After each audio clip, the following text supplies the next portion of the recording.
What's going on, North Texas barbecue addicts? Thanks for stopping by again for an awesome episode on the YouTube channel. We're doing something a little bit different today. I do have to give a shout out to my barbecue bro, James, over at Aim'em and Claim'em Smokers. He busted out his cast iron skillet. He made some awesome pork chops on it, and it just got me wanting to do the same. So we're gonna stay in the kitchen today. I know, it's a little different, but bear with me. We're making some filet steaks from Six Brothers Beef. These are gonna be awesome. These turned out beautifully. Perfect wall-to-wall pink. You're gonna wanna see how it happened. Y'all stick around. So like in the intro, I said we're gonna be cooking up some beautiful prime fillets, and that's per the request of my kiddo Brayson, so that's exactly what we're gonna do. We've got our cast iron skillet getting nice and hot. I'm just gonna go on simply with some YoungBucks Steak Seasoning, which is salt and pepper. Nice coarse salt and pepper there, just like that there, looking beautiful already. We are already scorching hot on the cast iron, so I'm just going to go right onto the skillet. Make sure I get good contact there. There we go. And I'll go ahead and season up this side as well with our salt and pepper. Don't want to miss out on these flavors, but also don't want to cover up this beautiful prime beef from Six Brothers. That's looking awesome. You want to pay attention to the edges when you're cooking on a cast iron. You'll see the color change. And just like out on the grill, we want to be using our Thermopin or an internal temperature reader there. This smells amazing. So we're going to be making some mashed potatoes to go alongside of it. Actually, I already have them made right here. And some green beans, and everything was requested by Brayson. So let's take a peek here and see what we're looking like. Starting to get a decent crust. Not good enough yet though, we'll let it keep going. Check this one out. Starting to look pretty dang good. I'll let that go for, I'd say, about another 45 seconds or so. And I've got my cast iron on a medium heat, or my stove top I should say.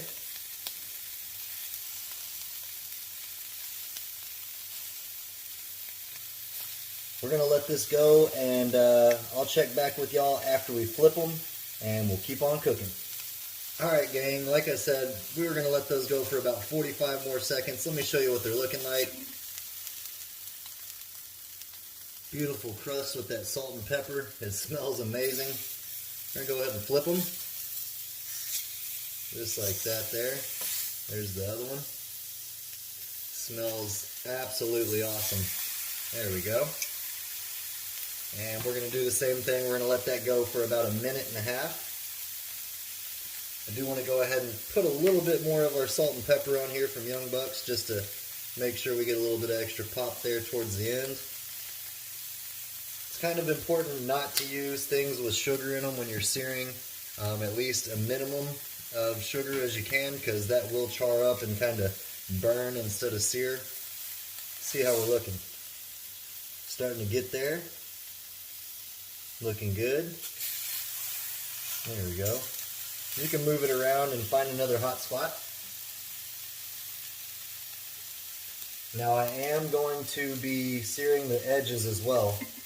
Like you can see, they're not cooked yet, so we're going to keep letting each thick side cook, and then we're going to sear the edges up also. This is going to be an amazing dinner. It doesn't get any better than USDA prime fillets from Six Brothers, some buttery mashed potatoes, and some green beans. That is a meal I can get down with anytime. So let's go ahead. Like I said, I'm going to sear the sides here. I'm just going to put them up against the pan there, just like that. You don't have to get worried about cooking a steak. It doesn't have to be so difficult. Just roll that around in that goodness, that olive oil, and get that back on there. As you can see, it's cooking up nicely now. There we go. Sear that side up, that edge. Next time I see y'all, we're going to pull these bad boys off, check the internal temperature, and then we're going to let them rest and slice them up and give them a taste.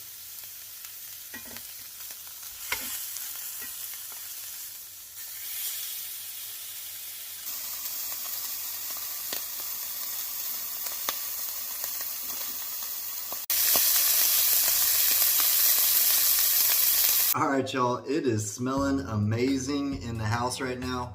I did say that we were having green beans, mashed potatoes, and the filet mignon, but it turned out we had spinach, so that's what we went with. As you can see here, I put a nice dollop of butter on there while the steaks were resting. That's just gonna make it perfect when I go in to cut into it and give it a try, which is exactly what time it is now. So let's go ahead and cut down this steak and see how we did. Oh yeah, that's beautiful. Let me give y'all a piece of that little live action. That's completely juicy. It's worth the mess. Let's give it a taste. Brayson's already eaten his. He likes the steak, so it must be good. And again, this was per his request, so perfect wall-to-wall pink, nice buttery center, salt and pepper from YoungBucks. Cheers, y'all.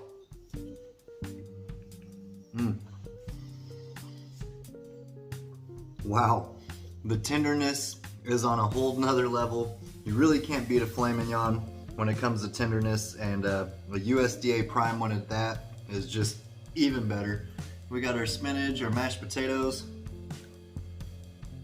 It goes perfect with it. The butteriness is going all throughout the mashed potatoes, the steak, the spinach, and literally I use YoungBucks steak rub on every single thing on this plate.